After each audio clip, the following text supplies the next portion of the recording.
Un petit problème de conservation de la chaleur. On a Alexandre qui met un bloc d'or dont la capacité thermique massique est de 0,13 joules par gramme degré Celsius à 20 degrés Celsius dans 2,50 litres d'eau à 313,15 Kelvin. Quelle masse d'or a-t-on utilisé si la température finale atteinte est de 35? Alors, pour la première étape, on va commencer par identifier nos deux substances qui nous intéressent. Dans ce cas-ci, c'est l'or et l'eau. Ensuite, on va sortir nos données.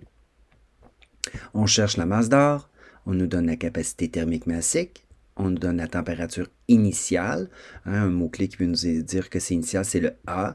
La température finale importante, c'est la même pour les deux substances. Je ne connais pas encore Q de l'or. Pour l'eau, j'ai sa masse qui est de 2,50 kg. Puisque j'ai 2,50 litres, j'aurais pu y aller aussi en millilitres, donc 2500 millilitres, 2500 grammes. On se base encore une fois sur la masse volumique de l'eau qui est de 1 gramme par millilitre, la capacité thermique massique qui est donnée dans notre feuille de formule, notre température qui est en Kelvin qu'on va retransformer en Celsius. Quand on est en thermochimie, on peut travailler en Celsius ou en Kelvin, mais on a plus l'habitude de travailler en Celsius puisque notre instrument de mesure est en Celsius, généralement en laboratoire. Alors, je vois que j'ai toutes les données qui me permettent de calculer la chaleur de l'eau.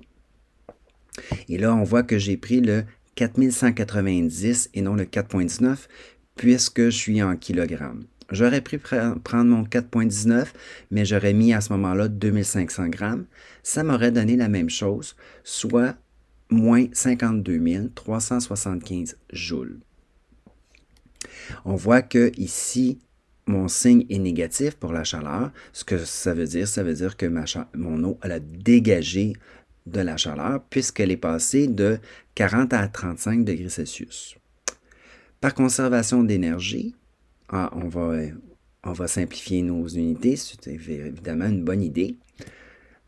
Et voilà, conservation de l'énergie, Q1 égale moins Q2. Dans ce cas-ci, j'ai Q de l'eau est égal à moins Q de l'or.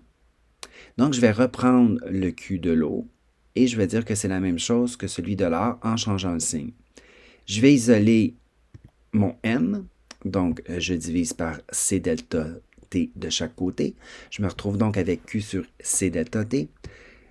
On voit que j'ai repris mon Q, mais il est positif. Mon C, c'est des données. Et j'ai mis ma variation de température.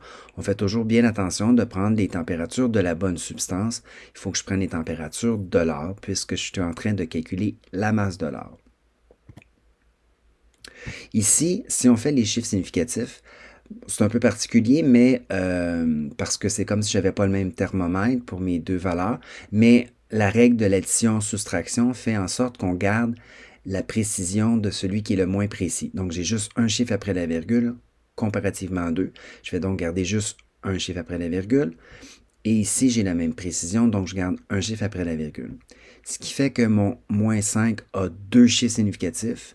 C'est ma valeur qui en contient le moins. Donc, je vais écrire ma valeur que j'ai trouvée avec deux chiffres significatifs, soit 2,7 fois 10 à la 4 grammes.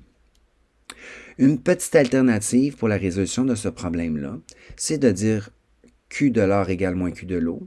Tout de suite, aller mettre nos valeurs M1C1 delta T2 égale moins M2C2 delta T2, isoler notre masse et résoudre notre problème sans oublier de mettre le moins ici, parce que le moins va simplifier le moins d'un des delta T, qui va me donner une masse positive.